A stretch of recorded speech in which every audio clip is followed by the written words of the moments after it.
Hello and welcome to the program. Rich and Laurie are originally from Chicago and the surrounding suburbs. They relocated to South Florida in 2010, and they have been active in the area, enjoying a climate that allows for more pleasurable year-round recreation and activities. Let's see and/or hear what Rich and Laurie in South Florida have to share with us about where to go and what to do.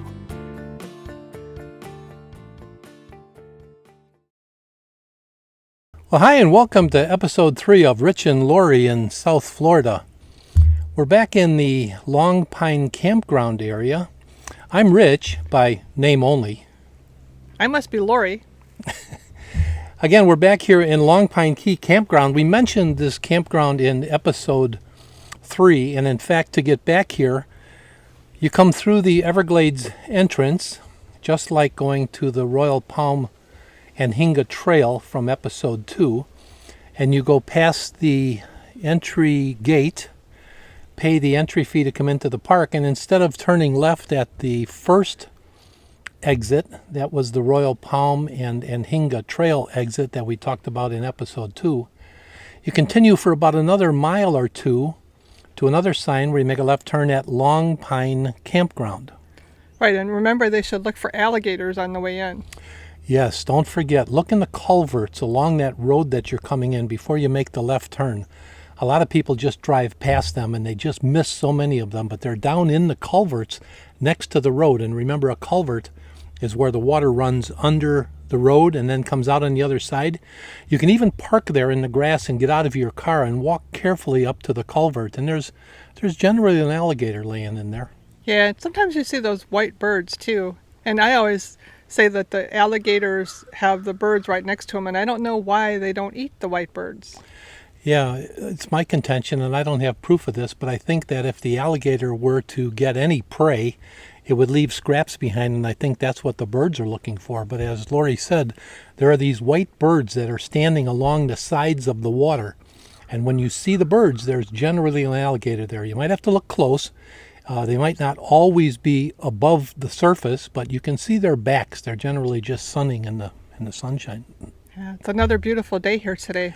Yeah, the sun just went down. It's actually a little cooler when the sun is down. I think it's probably close to 80 degrees already, and it's only like 11:30 in the morning, but it's just beautiful back here. And we haven't put on one piece of bug spray today, not one. And we've been in the woods and in the paths, which we're going to show you in a little while, but the bugs are basically non-existent. Yeah, when we come back here, generally we smell like off. That's my new summer cologne here in Florida. It smells like off. So again, this is Long Pine Campground.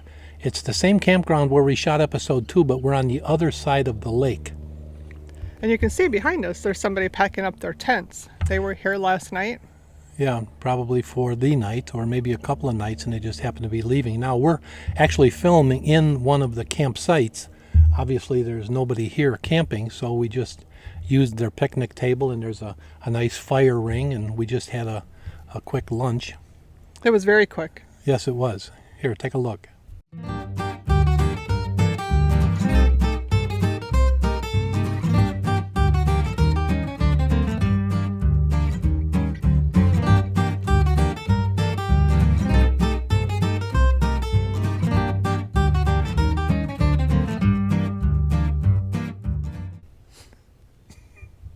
Okay, we're back. So what else? What can we tell them about? How about some of the things we like to do back here? How about the first trail we stopped at today? Yes, there are 3 hiking trails back here that are beautiful. They're a little damp, a little slippery, a little muddy because of all the rain they had here, but they're drying up nicely. We've taken some videos we'll show you here. All right, so this is just one of the walking paths in Long Pine. Let's take a walk around the gate and we'll show you what it looks like back in here. They generally have gates to keep the vehicles out, and it's a great walking path. It's a little damp. We're told that it was totally underwater a week or so ago.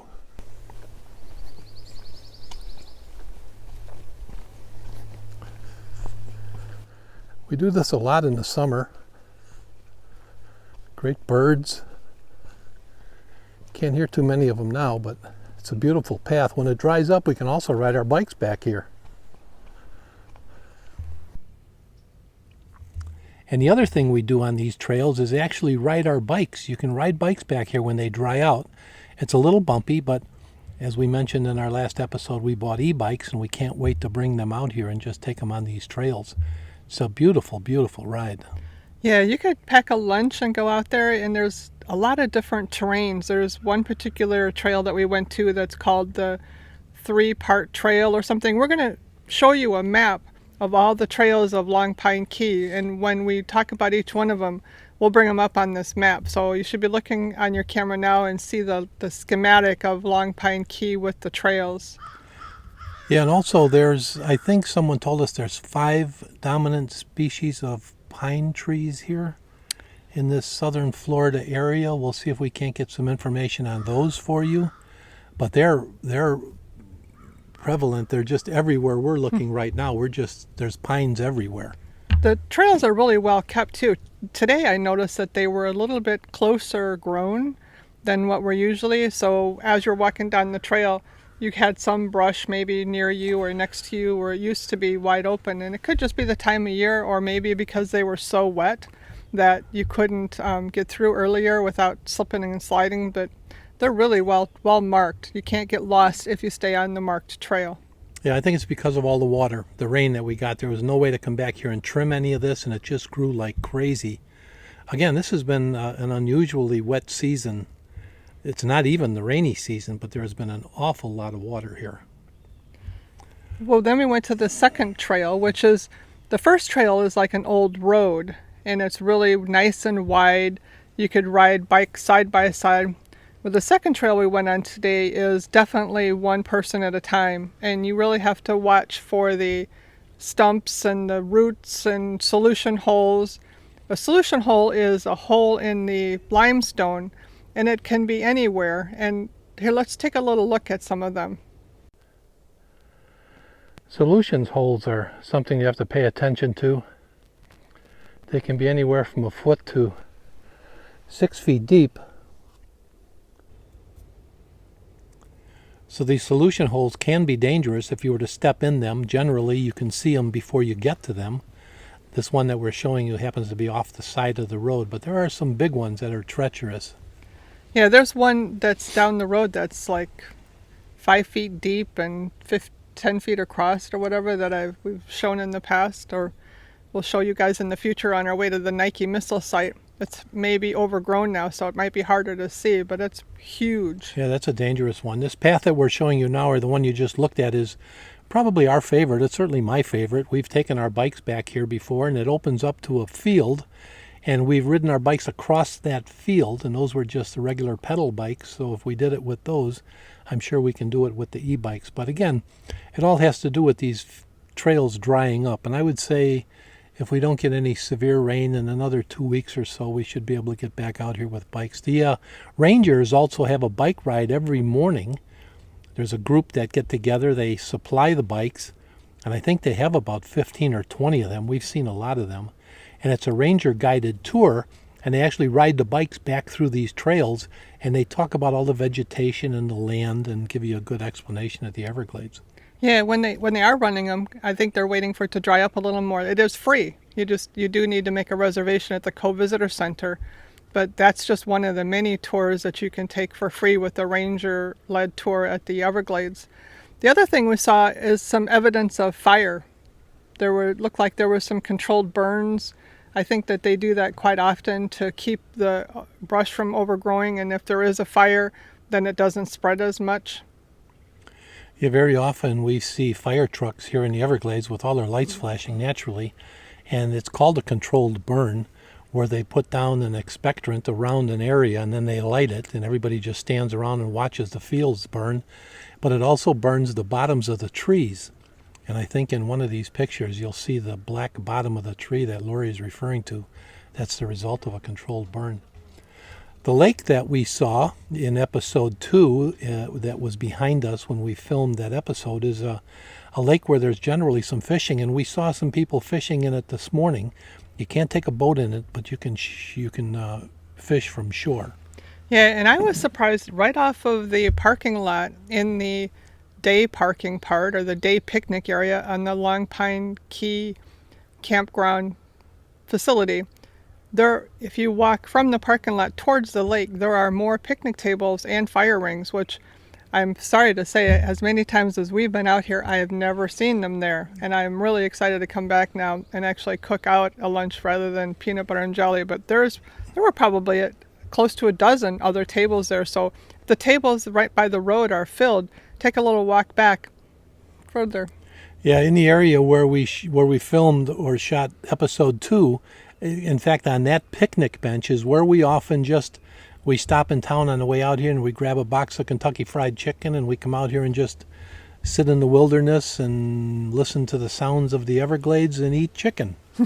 I know, it's one of my favorite things to do. Yeah, nothing wrong with that. And if there's any scraps, we give them to the birds, the crows, the black crows out here. They seem to eat everything. We're not supposed to feed them, but occasionally we give them a little taste. All right, what else? The outdoor program, we talked about that since the last time we were out here. We went to an evening program. I think it was on Saturday. Was it Saturday or Sunday? I lose track, but I think it was Saturday. And it was on what? They mentioned the panthers. Pythons. Oh, yes, it was on the pythons and how Yes. the Burmese pythons are invading the Everglades. And they mentioned a number. They said there is likely to be over 300,000 of them here in the Everglades. Now, we don't see any right now where we're at, but we didn't mention before, but Laurie and I are both python, we're trained to catch the pythons. We actually did catch a python during our training, but if we saw one on the road now, it's our obligation, I guess we could call it, to catch it, capture it, put it in a python bag. We have some in the Jeep, and we actually have a tool that helps you catch the snakes.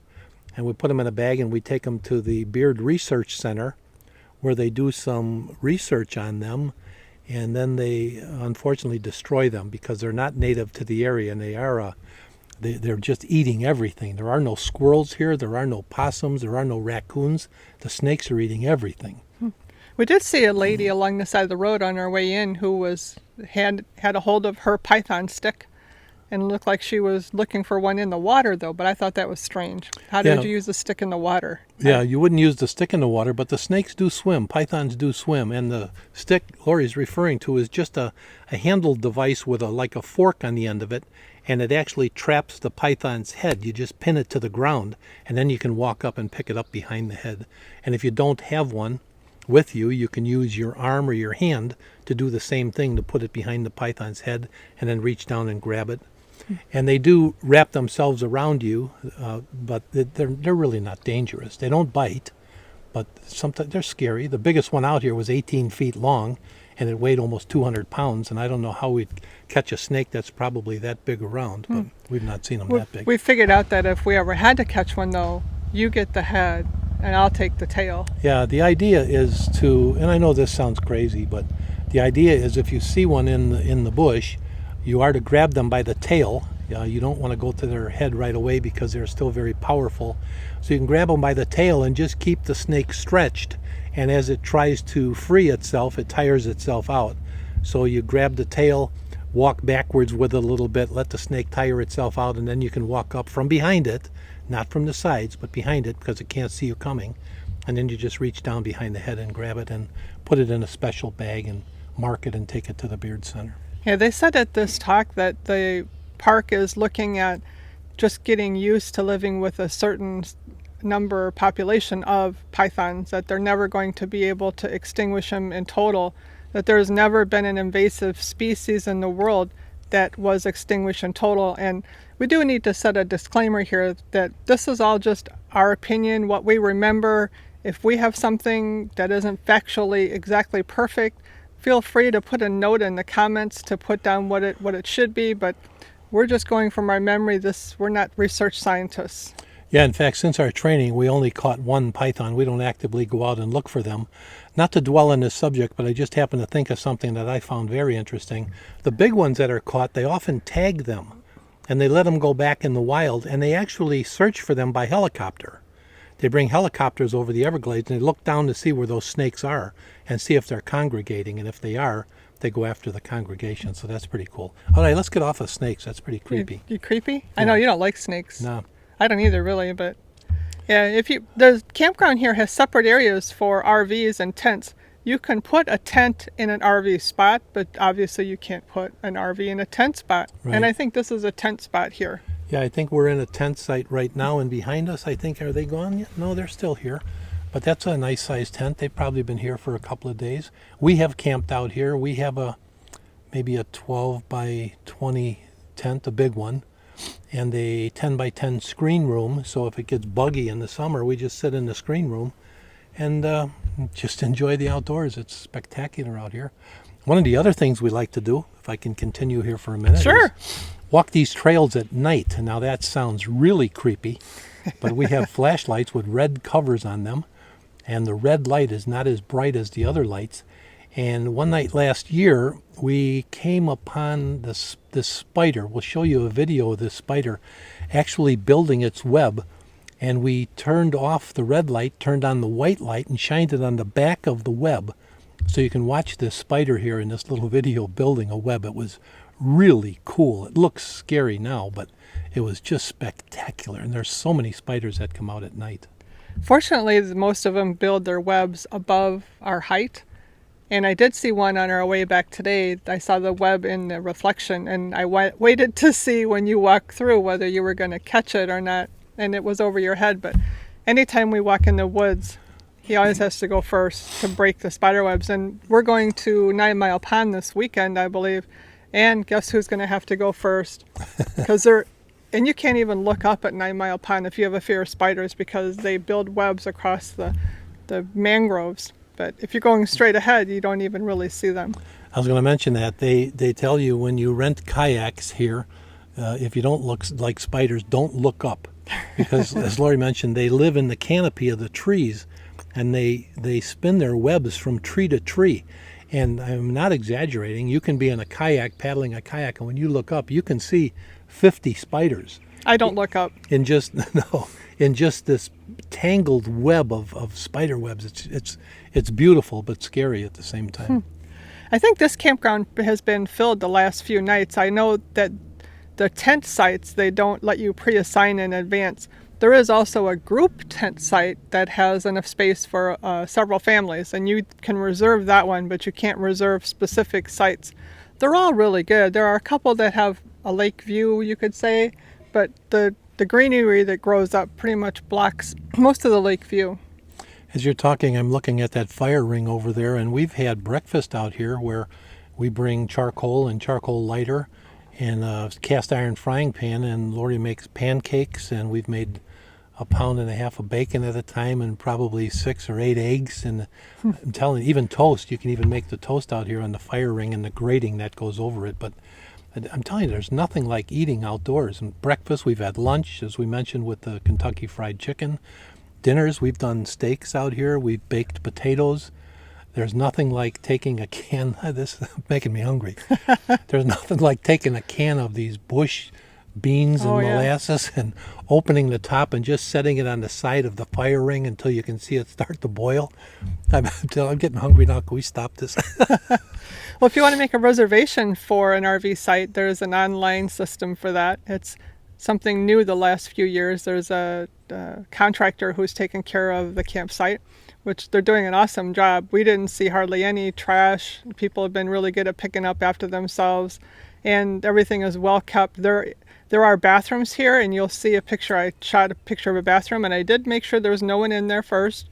And they also have showers, and the showers are great. They're just one-person showers. They don't charge for them. So now you can actually come out here and be here for a few days and take a shower when you like. Okay, complete transparency. The showers have only been out here for about 3 years, and before that, when we came out here, we used to put up our tent. We used to put up our screen room. We would bring all of our paraphernalia out here for camping, and then we'd go home at night to sleep and leave the campground here and leave all of our equipment here and then come back the next day and make it look like we never left. We sort of did that in the Keys in our sailing class too. Yeah, that's right. Oh, that's another story. That could be another whole video. Yeah. Okay, how about the Cliff Note version? We took sailing lessons on a 43-foot sailboat, And part of the lessons over a 3-day period was that we got to sleep on the boat. And we thought, that would be really cool. Well, the first night we tried to sleep down below in this boat, and the air conditioner leaked, and it was dripping on me. So in the middle of the night at about 2 o'clock, we both said, to hell with this. And we went to a Holiday Inn, and we got a room in a Holiday Inn until 7 o'clock in the morning. So it was worth it for that 3 or 4 hours just to get a good night's sleep. Well, then we rushed back and jumped back on the boat and waved to our neighbors like we were just waking up for the morning. Yeah. I don't think I could sleep on the bottom of the boat. It's pretty claustrophobic. Yeah, well, that's a story for another time, but it's probably worth a whole episode. We were talking about taking sailing lessons again. I'm going to mention here that we've been watching something on TV called SV, that's like Sierra Victor, SV Delos, D-E-L-O-S, or D-E-L-U-S or O-S? OS. It's a family that lives on a sailboat, and you can watch them on YouTube, and we've been following them all over the world. We watched a special on them last night that was just breathtaking. They went to the 80-degree mark on the North Pole. They sailed up there, and it was just a great show. So, speaking of people who live off the land, we stopped and talked to some people on our way here today. We asked them if they wanted to be interviewed, but they said they were really still working and didn't want to be on camera. But 2 years ago, they sold everything and they travel in a large, oversized van, and they are self-contained. In fact, the guy's wife was just getting ready to go to work in the van, and they're thinking about doing a travel blog. And we've seen more and more people who are abandoning the way of life of being stuck in one place, and especially with this pandemic and people working remotely. A lot of people are doing that, and fortunately, we're both retired or semi-retired, so we don't really need to figure out where to work from. Yeah, driving in here today, I was surprised. We saw no less than 4 or 5 people that were working on their laptops. One lady was out sunbathing. She's in her bathing suit. She's got her laptop on her lap. So there is a Wi-Fi in here, and people can get out, and they work from here. And that woman that we saw this morning was actually, she's an electrician, and she was doing some kind of work on her laptop. But you can get by out here. Yeah. What if we forget anything? We talked about fishing in the lake and bike riding. There's a lot of trails out here. You could actually ride your bike on the main park road. The traffic, there is some traffic, but it's not so bad that there's a lot of traffic coming and going at the same time. So the cars can really go around you. There is no bike trail. You would be riding on the road. Yeah, but the roads are very smooth, and Yeah. the cars are so frequent, it's not even a problem. You can ride with the traffic, and again, you hear everything. I haven't heard anything since we've been doing this filming or this broadcast. I heard maybe one car go by. No, some birds. Some and I'm birds, yeah. watching a chameleon over there, but they don't make much noise. Yeah. We looked for snails today, and I didn't find any, but I'll keep looking. Been pretty quiet. All right, well, we got a couple of things to talk about in our next episode. I think last episode 2, we covered the Anhinga and Gumbo Limbo Trail. This week, or this episode, we covered the Long Pine Campground here in the Everglades. I don't know what we're going to have next. I think it's 9 Mile Pond. Maybe 9 Mile Pond. It's one of our favorite kayak places. And along the way, there's a bird sanctuary, a natural bird sanctuary. There's Mahogany Hammock, which is a grouping of trees, but it's a very serene area. And there is absolutely no ambient light. So at night, you see a lot of people out there, a lot of photographers and astronomers. They bring their telescopes out there. Oh, remember when we came out here to watch the meteors? Yes, it was incredible. When they had the meteor showers, even a couple of weeks ago, we came out, we loaded up with bug spray, and we came out in our chairs and a blanket, and we covered ourselves, and it was probably 10:30 at night, and we probably saw about 30 of them. The sky just lit up with them. They were like shooting stars, but it was really beautiful. Yeah. I think we covered it all today. All right, well, what do you think? You want to put a cork in this one? Sounds good. All right, well, until next time. Thank you for watching and/or listening to Rich and Laurie in South Florida. We hope you have enjoyed the program and that you will come back for the next episode to learn more about where to go and what to do when your travels bring you to tropical South Florida. If you would like to sponsor this program and get special attention on your place of business, you can contact Rich and Laurie in South Florida at 630-642-6500. That's 630-642-6500.